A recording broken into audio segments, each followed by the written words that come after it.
Officer, Sue Rollinson's beloved husband of 33 years went out to work as a bus driver but never came home.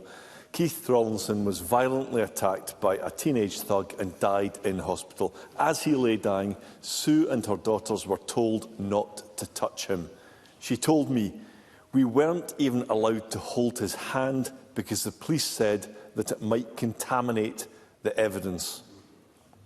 The killer was sentenced to 4 years and 4 months. He was not sent to prison, but instead to charity-run accommodation with a swimming pool and courtyard garden. He has not spent a single night in prison. He killed an innocent man 2 years ago, but he could be freed and back home within weeks. Does John Swinney think that's justice? First Minister.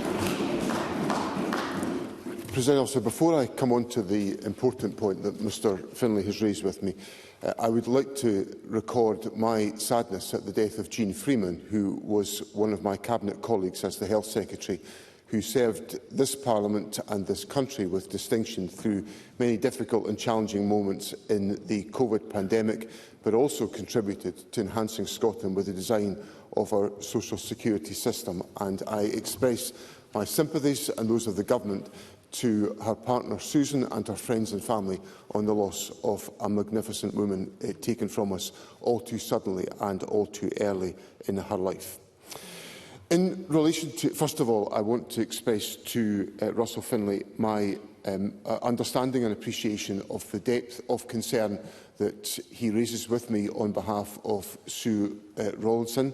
I know that Mr Findlay met with the Justice Secretary and with Richard Lochhead, Mr Rollinson's local Member of Parliament, earlier on in this week, and I understand the concern that has been expressed. Obviously, the decisions that what happened to Mr Rollinson was absolutely and completely unforgivable and unspeakable. And the courts considered this issue and have taken the decisions that they have taken. There will be a parole hearing in this case. A parole hearing was held on this case on the 11th of February, and a decision was postponed to a future oral hearing. And the parole board is responsible for considering the issues about the length of sentence or how much time is spent within that sentence as part of their responsibilities. Russell Findlay. Well, John Swinney can't say it, so I'll say it for him. A violent killer not spending a single night in prison and who could be back home after 2 years is not justice. It's sickening, and it's an affront to Sue Rollinson and her family.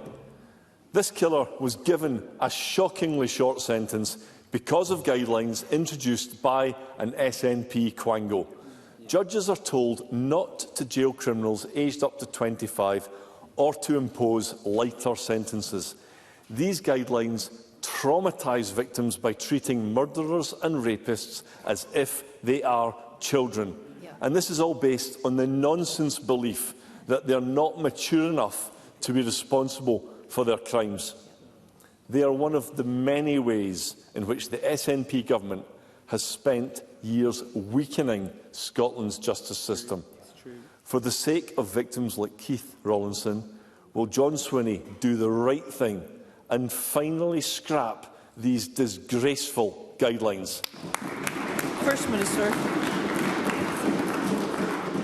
President Officer, as Mr Findlay correctly says, the information and the guidance on sentencing comes from the Independent Sentencing Council, which takes a considered view about all of these questions, and they do that at arm's length from ministers. Now, the Young Person Sentencing Guidelines makes it clear that all sentencing options, including imprisonment, remain open to the court. And it's really important that I put that point on the record, because it is just not the case that these sentencing guidelines make the provisions that Mr Findlay has talked about. The sentencing guidelines make it clear that imprisonment remains open to the court.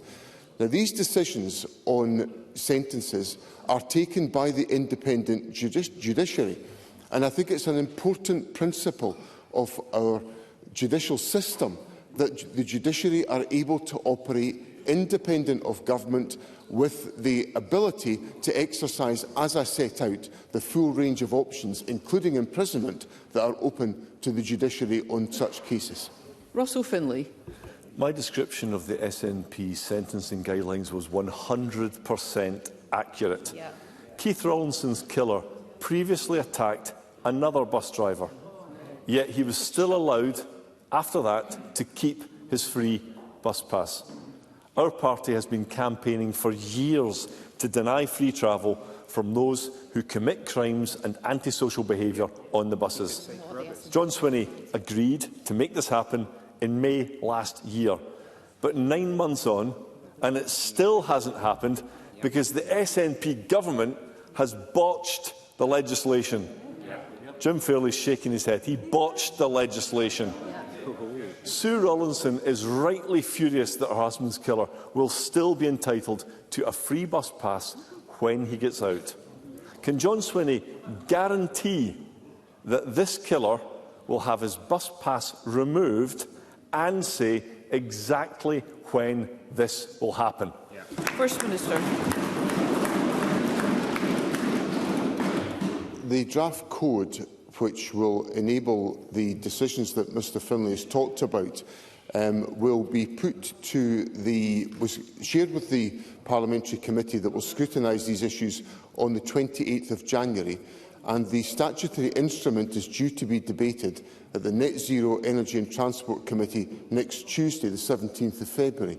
So the steps to take forward the programme for government commitment that I made to remove free bus travel from any person of any age who does not act responsibly will be put to committee on the 17th of February, and I would encourage the committee to... The committee is obviously free to take its own decisions, but I would encourage it to take that decision to put this into practice.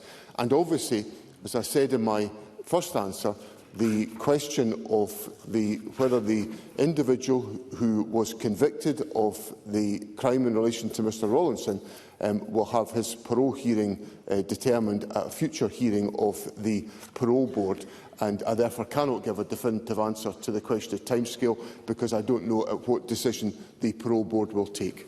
Russell Findlay. Attempting to decipher all that, it does sound like this killer may well still have his free bus pass despite killing a bus driver. Exactly. And Keith Rollinson's tragic case highlights so much that's wrong with the SNP's weak justice approach. A law that keeps some killers out of prison, guidelines that ensure other serious criminals are not jailed, releasing thousands of criminals early. No wonder Angela Constance got back to me. There's so much more, and none of this is by accident, it's by design. And now John Swinney is going to free some prisoners after serving just 30% of their sentences. The SNP, stronger for criminals. Now, the last word today goes to Sue Rollinson. I told Sue that Keith would be proud of her, and she said to me, Keith will be looking down and saying, "Oh my goodness, Sue, where did you get that strength from?" Well, Mr Swinney, she gets her strength from her love of Keith and from the suffering she has endured at the hands of the SNP justice system. Does John Swinney have any understanding of the pain and the anguish that his government is inflicting on good and decent people across Scotland? First Minister.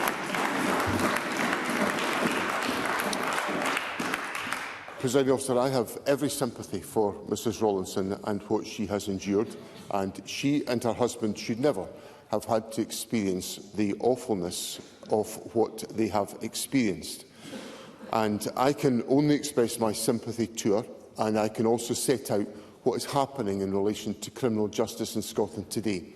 So recorded crime under this government is down 38% since 2006-07. At the same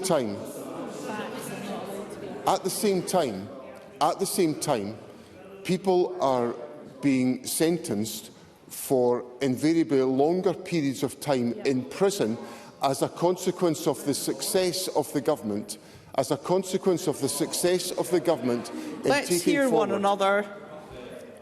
as a consequence of the success of the government in taking forward, through the Crown, the prosecution of many crimes that were previously unaddressed, and individuals are now spending longer, on average, in prison as a consequence of the decisions that this government takes. Well, the average length of custodial sentences for weapons possession, for example, has increased by 52% between 2007-2008 and 2022-23. So I have every sympathy with Mrs Rollinson for what she has experienced, and I want to assure her that this government is doing everything it can to make sure that those who commit crimes will be apprehended, prosecuted, and where the courts decide to do so, they will be imprisoned as well.